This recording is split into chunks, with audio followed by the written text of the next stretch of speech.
Dear students, dear friends, and dear brothers and sisters, once again, I welcome to all of you in Dr. Chandra online classes for education. मेरे प्रिय विद्यार्थियों, प्यारे भाई और बहनों, प्यारे साथियों, प्यारे मित्रों, मैं आप सभी लोगों का एक बार फिर से doctor S Chandra online classes for education में स्वागत करता हूं। आप सभी लोगों का हार्दिक स्वागत है, हार्दिक अभिनंदन। प्रिय विद्यार्थियों, पंडित दीनदयाल उपाध्याय गोरखपुर विश्वविद्यालय गोरखपुर से जो भी विद्यार्थी ग्रेजुएशन कर रहे हैं, स्नातक कर रहे हैं, अंडर ग्रेजुएट कोर्सेज में हैं, बीए, बीएससी, बीकॉम आदि कोर्सेज में हैं, उनके लिए एक एबिलिटी इन्हांसमेंट कोर्सेज के तहत एक कोर्स रखा गया है, पेपर रखा गया है, जिसका नाम है राष्ट्र गौरव और कोर्स का कोड है AE1HIN।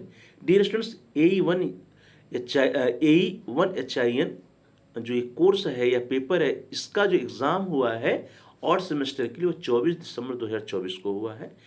इस एग्ज़ाम में जो क्वेश्चन पेपर आया है, उस क्वेश्चन पेपर्स में जो प्रश्न आए थे, उन प्रश्नों को हम सभी लोग पिछले क्लास में, पिछले वीडियो में सॉल्व कर रहे थे। उसके सॉल्यूशंस को, आंसर्स को हम लोग देख रहे थे। पिछले क्लास में, पिछले वीडियो हम लोगों ने question number 1 to question number 25 के आंसर्स को देखा था। क्वेश्चन पेपर में कुल 50 प्रश्न है, तो जो अंतिम के 25 प्रश्न हैं, question number 26 to question number 50, उनके आंसर्स को हम सभी लोग आज के इस क्लास में, इस वीडियो में डिस्कस करेंगे, देखेंगे।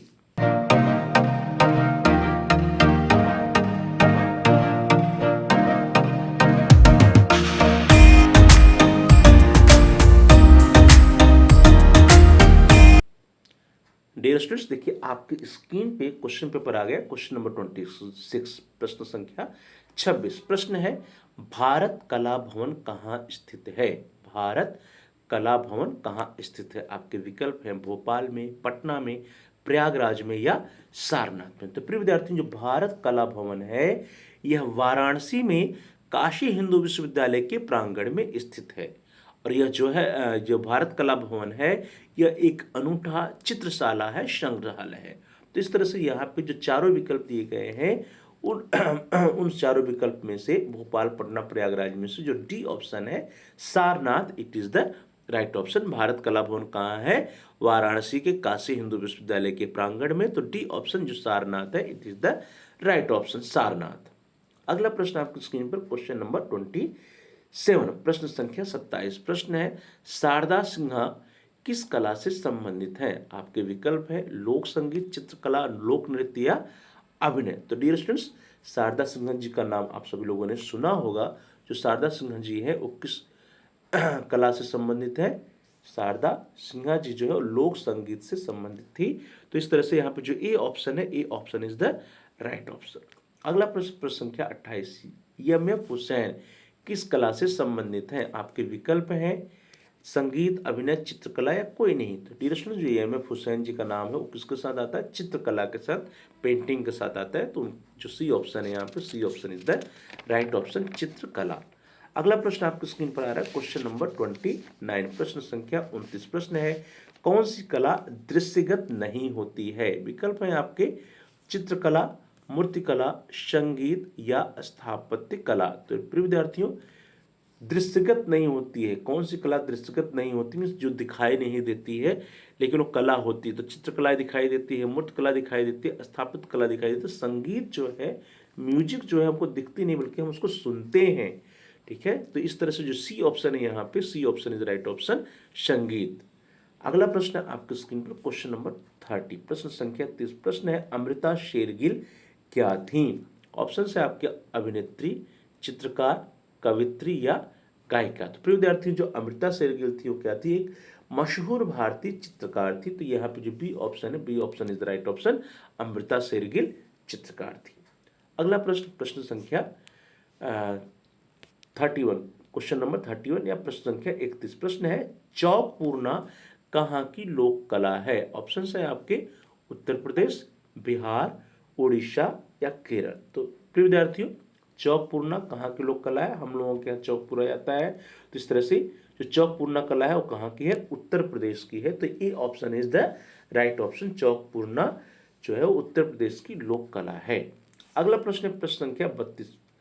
प्रश्न है, महासिद्धांत के रचनाकार हैं? आपके विकल्प हैं, ऑप्शंस हैं वाराहमिहिर, आर्यभट्ट, श्रीधराचार्य, इनमें से कोई नहीं। तो विद्यार्थी, जो महासिद्धांत है इसके रचनाकार कौन है? वो आर्यभट्ट जी हैं। तो यहाँ पे जो बी ऑप्शन है, B option is right option, महासिद्धांत के रचनाकार आर्यभट्ट जी हैं। क्वेश्चन नंबर 33, प्रश्न संख्या 33, प्रश्न है प्राचीन भारतीय गणराज्यों में सभा की क्या भूमिका थी? आपके विकल्प हैं, ऑप्शंस हैं सैन्य योजना बनाना, वित्तीय प्रबंधन, निर्णय निर्माण के लिए विधानसभा या धार्मिक रीति रिवाजों का निर्माण। तो प्राचीन भारतीय गणराज्यों में जो सभा हुआ करती थी उसकी भूमिका निर्णय निर्माण के लिए एक विधानसभा के रूप में हुआ करती थी। तो इस तरह से जो सी ऑप्शन है, सी विकल्प है, that is the right option, निर्णय निर्माण के लिए विधानसभा। अगला प्रश्न है प्रश्न संख्या 34, निम्नलिखित में से कौन सा तत्व राष्ट्र राज्य की अवधारणा का मूलभूत हिस्सा नहीं है? और आपके विकल्प है सुनिश्चित सीमा का होना, एक धर्म का होना, संप्रभु सरकार का होना या राष्ट्रीय पहचान का होना। तो प्रिय विद्यार्थी, प्रश्न को ध्यान से देखिए, निम्नलिखित में से कौन सा तत्व राष्ट्र राज्य की अवधारणा का एक मूलभूत हिस्सा नहीं है, पूछ रहा है। तो सुनिश्चित सीमा होता है, संप्रभु सरकार होती है, राष्ट्रीय पहचान, ये सभी जो है एक राष्ट्र राज्य की अवधारणा के मूलभूत हिस्सा है। लेकिन किसी एक इंडिविजुअल धर्म का होना या किसी राष्ट्र राज्य की अवधारणा का मूलभूत हिस्सा नहीं होती है, उसमें एक से अधिक धर्म के लोग भी रह सकते हैं। तो यहाँ पे जो बी ऑप्शन है, B option is the right option. अगला प्रश्न, प्रश्न संख्या 35, राष्ट्र गौरव की नींव को सबसे बेहतर कौन परिभाषित करता है? आपके विकल्प हैं राष्ट्र की संपत्ति, सांस्कृतिक विरासत और उपलब्धियों पर गौरव, सैन्य ताकत या आर्थिक शक्ति। तो राष्ट्र गौरव की जो नींव है इसको सबसे बेहतर परिभाषित करता है कौन? सांस्कृतिक विरासत और उपलब्धियों पर गौरव। तो इस तरह से बी विकल्प जो है, बी ऑप्शन जो है, that is the right option. अगला प्रश्न, प्रश्न संख्या 36, भारत में राजनीतिक व्यवस्था के मूलभूत लक्षण नहीं है। विकल्प है आपकी, यह एक लोकतांत्रिक गणतंत्र है, इसमें संसदात्मक रूप की सरकार है, सर्वोच्च सत्ता भारत की जनता में निहित है, यह एक एकीकृत शक्ति का प्रावधान करती है। तो प्रिय विद्यार्थियों, भारत में राजनीतिक व्यवस्था का मूलभूत लक्षण नहीं है, यहाँ पे नेगेटिव प्रश्न है। तो आप देखेंगे कि हमारा जो देश है यह एक लोकतांत्रिक गणतंत्र है, इसमें संसदात्मक रूप की सरकार भी है और सर्वोच्च सत्ता जो है भारत की जनता में निहित है। तो कौन सा जो डी ऑप्शन है, डी ऑप्शन जो है यह भारतीय राजनीतिक व्यवस्था का मूलभूत लक्षण नहीं है। तो इस तरह से जो डी ऑप्शन है, D option is the right option, यह एक एकीकृत शक्ति का प्रावधान करती है, यही सही विकल्प होगा। अगला प्रश्न है प्रश्न संख्या 37, क्वेश्चन नंबर 37, प्रश्न है राजनीतिक लोकतंत्र तब तक अस्थायी नहीं बन सकता जब तक कि उसके मूल्यों में सामाजिक लोकतंत्र नहीं हो। यह जो स्टेटमेंट है, यह जो कथन है, वह किसका है? बहुत ही इंपॉर्टेंट कथन है प्रिय विद्यार्थियों। आपके विकल्प हैं बी.एन. राव, बी.आर. अम्बेडकर, जवाहरलाल नेहरू या सरदार वल्लभ भाई पटेल। तो स्टेटमेंट को एक बार फिर से पढ़िए, राजनीतिक लोकतंत्र तब तक अस्थायी नहीं बन सकता जब तक कि उसके मूल्यों में सामाजिक लोकतंत्र नहीं हो। और यह स्टेटमेंट जो है वो किसने दिया है? बी.आर. अम्बेडकर जी ने दिया है।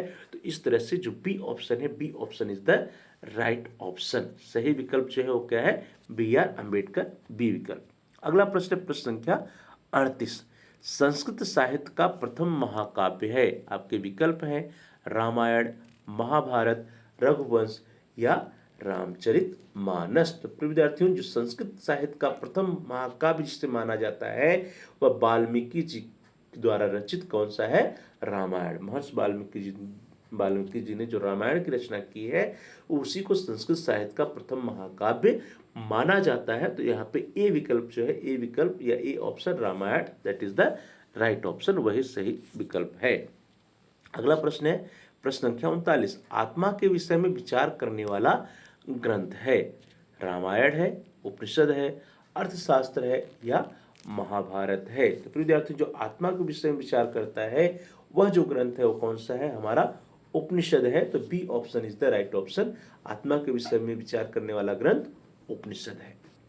अगला प्रश्न है क्वेश्चन नंबर 40, प्रश्न संख्या 40, प्रश्न है कृष्ण द्वैपायन नाम है किसका? वाल्मीकि जी का, तुलसी जी का, सूर्य जी का या वेदव्यास जी का? तो कृष्ण द्वैपायन के नाम से कौन जाने जाते हैं? महर्षि वेदव्यास जी जाने जाते हैं। तो यहाँ पे जो डी ऑप्शन है, D Vedvyas, that is the right option. Krishna Dwaipayan किसका नाम है? वेदव्यास जी का नाम है। चलिए आगे बढ़ते हैं। अगला प्रश्न है आपके स्क्रीन पर क्वेश्चन नंबर 41, प्रश्न संख्या 41। प्रश्न है रामायण विभक्त है, रामायण किसमें विभक्त है, यह प्रश्न है। तो प्रिय विद्यार्थियों, राम अभी हम लोगों ने इसके पहले भी इसकी चर्चा की थी कि जो रामचरितमानस है उस वो जो है कांडों में विभक्त है, जो महाभारत है वो पर्वों में विभक्त है। तो आप यहाँ पर रामायण की बात करते हैं, जो रामायण वो भी कांडों में विभक्त है। यहाँ पे जो आपके ऑप्शंस दिए गए हैं वो सर्ग में, पर्व में, कांड में या अध्याय में। तो ध्यान दीजिए, जो रामायण किसमें विभक्त है वह कांडों में विभक्त है। कुल कितने कांड हैं? 7 कांड हैं। कौन कौन से हैं? बाल कांड है, अयोध्या कांड है, अरण्य कांड है, सुंदर कांड है, किष्किंधा कांड है, लंका कांड है और उत्तर कांड है। तो इस तरह से रामायण किसमें विभक्त है? कांडों में विभक्त है। कुल 7 कांड हैं। चलिए आगे बढ़ते हैं। अगला प्रश्न है आपके स्क्रीन पर क्वेश्चन नंबर 42, प्रश्न संख्या 42। प्रश्न है भारत के प्रथम प्रधानमंत्री जी का क्या नाम है? ऑप्शन है आपके अटल बिहारी वाजपेयी, जवाहरलाल नेहरू, सरदार वल्लभ भाई पटेल या संजय गांधी। तो हमारे देश की जो हमारे देश के या भारत के जो प्रथम प्रधानमंत्री हुए वो कौन हुए? भारत के प्रथम प्रधानमंत्री स्वतंत्रता के बाद पंडित जवाहरलाल नेहरू, जिनको हम लोग प्यार से चाचा नेहरू भी कहते हैं, हुए थे। तो यहाँ पे जो बी ऑप्शन है Jawaharlal Nehru, that is the right option. अगला प्रश्न, प्रश्न संख्या 43, 43। प्रश्न है विज्ञान चिकित्सा विज्ञान का प्राचीन नाम क्या है? आपके ऑप्शन हैं आयुर्विज्ञान, काय चिकित्सा, शल्य विज्ञान या प्राकृतिक चिकित्सा। तो चिकित्सा विज्ञान का जो प्राचीन नाम है वो क्या है विद्यार्थियों? आयुर्वेद या आयुर्विज्ञान है। तो A option is the right option, आयुर्विज्ञान। नेक्स्ट क्वेश्चन, क्वेश्चन नंबर 44, प्रश्न संख्या 44। प्रश्न है खगोल विज्ञान का समावेश हुआ है ज्योतिष शास्त्र में, धातु विज्ञान में, जीव विज्ञान में या वनस्पति विज्ञान में। तो जो खगोल विज्ञान का समावेश हुआ है किसमें हुआ है? ज्योतिष शास्त्र में हुआ है। तो A option is the right option, ज्योतिष शास्त्र।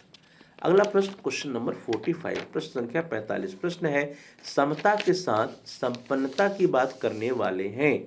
समता के साथ संपन्नता की बात किसने की है? आपके विकल्प हैं डॉक्टर राम मनोहर लोहिया, डॉक्टर भीमराव अंबेडकर, ज्योतिबा फूले या पेरियार जी ने। समता के साथ जो संपन्नता की बात है वो किसने किया? डॉक्टर राम मनोहर लोहिया जी ने किया है। तो यहाँ पे जो ए ऑप्शन है आपका, A option is the right option, doctor Ram Manohar Lohia, उन्होंने समता के साथ संपन्नता की बात की थी।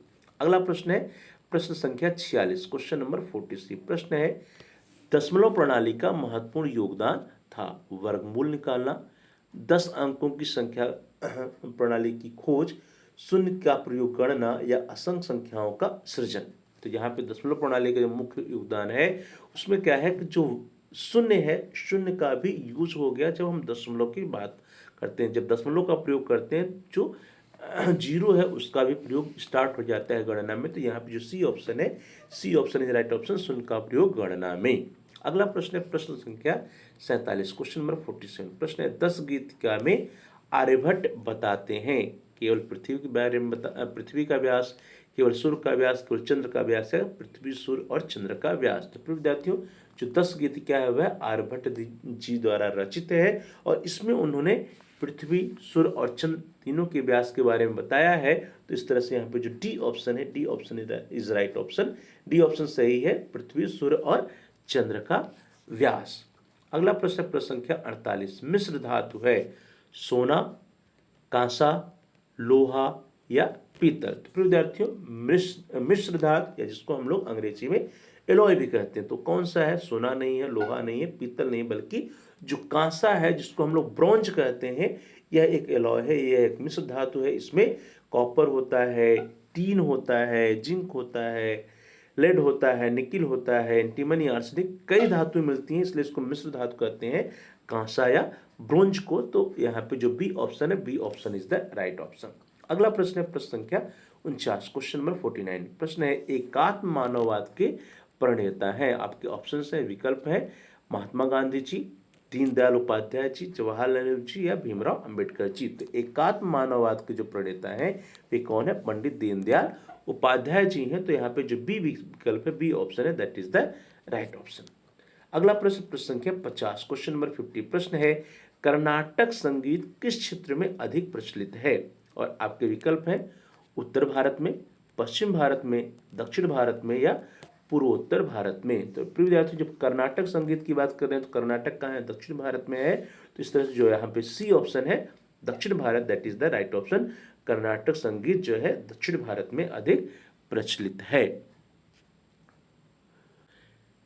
इस तरह से प्रिय विद्यार्थियों 24 दिसंबर 2024 को जो क्वेश्चन पेपर आया था राष्ट्र गौरव का A1 HIN कोर्स का, उस क्वेश्चन पेपर में जितने भी प्रश्न आए थे उन प्रश्नों को हम सभी लोगों ने सॉल्व किया, उसके आंसर्स को देखा। ये सारे प्रश्न आपके आने वाले एग्जाम की पॉइंट ऑफ व्यू से बहुत ही इंपॉर्टेंट, बहुत ही महत्वपूर्ण है। इन सभी प्रश्नों की तैयारी आप बहुत ही अच्छे से कर लीजिएगा, क्योंकि आने वाले एग्जाम में भी ये सारे प्रश्न पूछे जा सकते हैं। तो आप सभी लोगों का बहुत बहुत धन्यवाद। Thanks for watching, thanks to all of you. Please like, share and comment on the video. आप इस वीडियो को लाइक कीजिए, इस वीडियो में अपने फ्रेंड सर्कल के साथ, दोस्तों के साथ अधिक से अधिक शेयर कीजिए, और आप इस वीडियो पे चाहें तो कमेंट्स भी कर सकते हैं। और यदि अभी तक आपने चैनल को सब्सक्राइब नहीं किया है तो कृपया आप चैनल को सब्सक्राइब कर लीजिए, और जहां पर सब्सक्राइब लिखा है उसके बगल में एक बेल का आइकन, उस बेल के आइकन को प्रेस कीजिए। उसमें से कुछ ऑप्शंस आते हैं, उन ऑप्शंस में से आप ऑल के ऑप्शन को सिलेक्ट कर लीजिए। इससे यह होगा कि आपके कोर्स से रिलेटेड जितने भी नए वीडियो आएंगे उसकी सूचना, उसकी नोटिफिकेशन आपको समय से मिल जाएगी, और आपका कोई भी वीडियो मिस नहीं होगा। तो dear students, please like, share and comment on the video, also subscribe the channel and press bell icon all. आप सभी लोगों का बहुत बहुत धन्यवाद।